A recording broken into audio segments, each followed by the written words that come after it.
सभी साथियों को प्रणाम। साथियों, एक विषय पे चर्चा करनी थी जो है आज, कि समाज का नाश कौन कर रहा है, ये समाज का सर्वनाश कैसे हो गया है।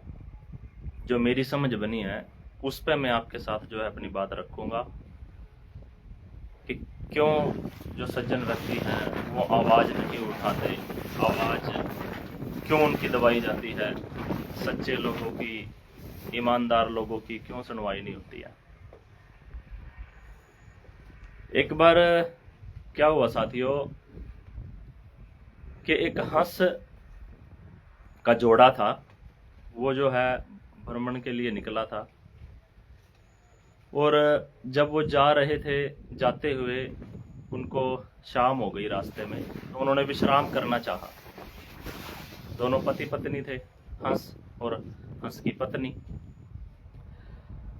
हंस ने बोला कि आप, हम लोग यहाँ पे रुकेंगे और आगे का रास्ता कल सुबह सूर्य अस्त जब होगा तब करेंगे, रात होने वाली है और हम यहीं पे रुक जाते हैं।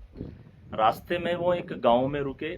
गांव के बाहर एक बहुत बड़ा वृक्ष था, पीपल बाबा था, बहुत बड़ा वो पेड़ था। उसके पास ही गांव था, वो बिल्कुल गांव के नजदीक था।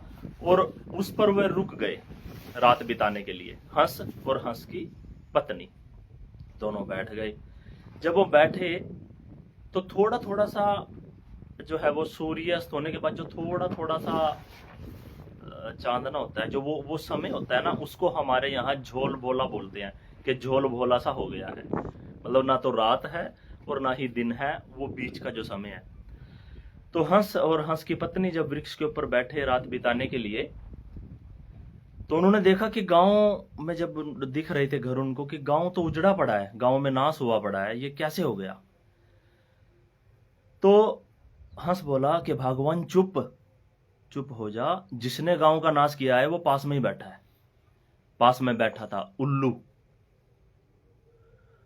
और यह बात जो है उल्लू को सुन गई कि अच्छा, गांव का नाश किया है तो मुझे बोल रहा है कि गांव का नाश किया है। कोई बात नहीं, सुबह होने दो, देखता हूं मैं इसको। अब जब सुबह हुई तो सुबह उठते ही वो जो है सूर्योदय हुआ और निकलने लगे जैसे ही वो हंस और हंस की पत्नी। तो उल्लू ने बोला कि रुको, यहीं रुको और यहीं रुक जा भाई हंस। ये कहाँ चल रहे हो, इसको लेके कहाँ जा रहे हो, ये मेरी पत्नी है, आप इसको कहाँ लेके जा रहे हो। उसने कहा अरे नहीं, ये मेरी पत्नी है, हमने रात आपके यहाँ पे, नहीं नहीं ये मेरी पत्नी है। हंस बोलने लगा कि मेरी पत्नी है, उल्लू बोलने लगा कि मेरी पत्नी है। अब रोड़ हो गया दोनों का। तो उन्होंने कहा कि चलो गांव से बुलाओ, पंचायतियों को बुलाओ, उनको बुलाओ। अब उल्लू जो है पंचायतियों को इकट्ठा करने गया, तो जब पंचायती आए तो जब उनका रोला सुना, तो उन पंचायतियों ने भी यही बोला कि ये उल्लू की पत्नी है। अब हंस बेचारा मारा मारा, वो 20 लोग कह रहे हैं कि ये उल्लू की पत्नी है, और हंस की तरफ बात करने वाला कोई भी नहीं। अब जो उन पंचायतियों ने फैसला कर दिया, इस तरीके के लोगों ने जो फैसला कर दिया, तो अब हंस तो बेचारा लाचार हो गया। हंस को जो है वहां से निकलना पड़ा। वो रोते हुए जैसे ही चलने लगा, तो उल्लू ने फिर बोला कि रुको, कहां जा रहे हो, रुको आप। भाई, ये गांव का नाश मैंने नहीं किया है, ये गांव का नाश इन पंचायतियों ने किया है, जो ये आके मेरी तरफ की बात करने लगे। इनकी आंखें फूटी हुई हैं, ये आंखों से अंधे हैं और कानों से बहरे हैं। सच इनको दिखाई नहीं देता, सच इनको सुनाई नहीं देता, इनका मुंह बंद है, सच ये मुंह से बोल नहीं सकते। ये मुंह से भी गूंगे हैं, आंखों से अंधे हैं, कानों से बहरे हैं। वो इसलिए कि मैं इनकी सेवा पानी कर देता हूं, थोड़ी इनको अपने पास बुला लेता हूं, अपने पक्ष की बात को बोलने में मुझे कोई दिक्कत नहीं है। तो वो उल्लू जो है हंस की पत्नी को जाने देता है, और हंस और हंस की पत्नी चले जाते हैं। ये तो एक कहानी है, लेकिन आप देखो कि आपके आसपास चल क्या रहा है, सच कौन बोल रहा है।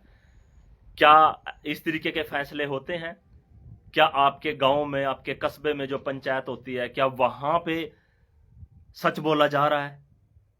जो सच बोलने वाले लोग थे वो धीरे धीरे भाई पंचायतों से अलग हो चुके हैं। पंचायतों में वो जाते नहीं है, उनकी पूछ नहीं हो रही है। वो इसलिए नहीं हो रही है क्योंकि वो सच बोलते हैं और हर कोई अपनी जान पहचान बना के और अपने का पक्ष कर लेता है। इसलिए पंचायतें ठप हो चुकी हैं, समाज का नाश हो चुका है सच ना बोलने के कारण। अरे याद करो, याद करो, आपके तो याद होना चाहिए कि आपके पूर्वज कैसे थे। अरे उस को तो याद कर लीजिए। श्री रामचंद्र जी को आप याद करिए और श्री रामचंद्र जी के भाई भरत को याद करिए। जब भरत के पास संदेश भेजा, वनवास हो चुका था श्री रामचंद्र को और वो वनवास में जा चुके थे, उनको भेजा संदेश कि आप आइए घर। उनको ये नहीं बताया था कि आपके पिताजी की मृत्यु हो चुकी है। जब वो घर पे आए और पूरे मामले का पता चला, कहानी की तरफ नहीं जाएंगे पूरी की पूरी, वो सब आपको मालूम है। उन्होंने अपनी मां का विरोध कर दिया था भरत ने।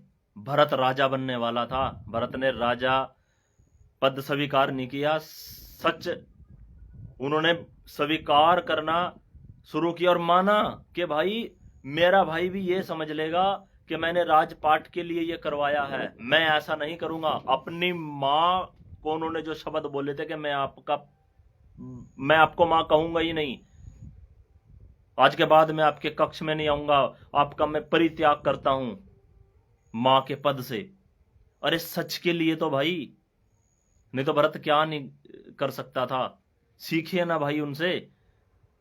अब वो तो एक, और वो तो लंबा जो है मैटर हो गया। तो ऐसा भाई हम अपने जीवन में क्यों नहीं अपनाते। अपनी बड़ी पंचायतों के देखिए जो आज से 40-50 साल पहले हुआ करती थी। सच की कितनी पूछ थी, सच की कितनी इज्जत हुआ करती थी। आज झूठ का बोलबाला है। और भाई जो सच्चे आदमी है ना वो हर गांव में है, सच बोलने वाले हर गांव में हैं। तो भाई वो उठिए और उन पंचायतों की तरफ बढ़िए और अपने गांव को संभाल लीजिए। भाई आपकी चुप रहने के कारण गांव में नशा, बेरोजगारी और ये जो है लूट खसोट, किसी की इज्जत ना करना, या लव मैरिज के कानून बढ़ना, आज तक किसी गांव ने ऐतराज नहीं किया या इन सरकारों को ग्राम सभा की तरफ से आदेश नहीं किया कि आप ये लव मैरिज का कानून रद्द करिए। इससे हमारे गांव और परिवार उजड़ चुके हैं, भाईचारा खत्म हो चुका है। किसी भी गांव ने विरोध नहीं किया आज तक इस कानून का।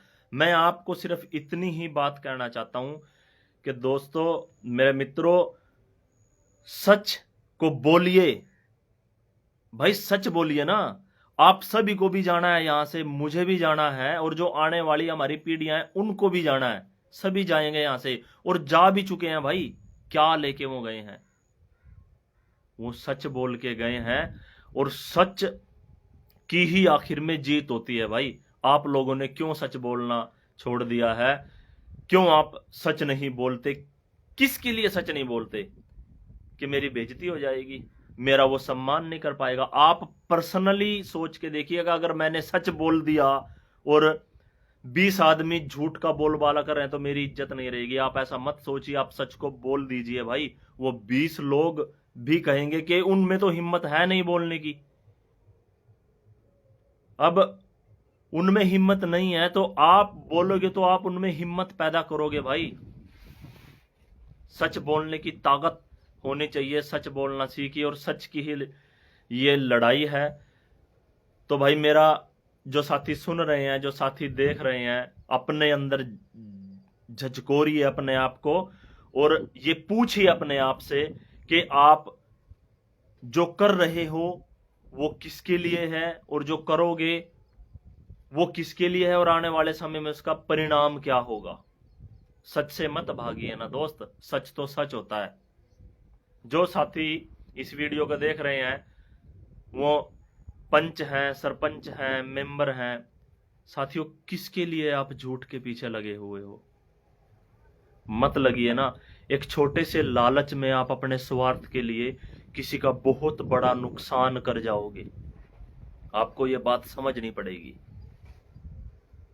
जैसे उस उल्लू ने बोला था कि ये नुकसान ये गांव करते हैं, गांव उन्होंने उजाड़ा है, नेटवर्क की यहाँ थोड़ी दिक्कत हो रही है।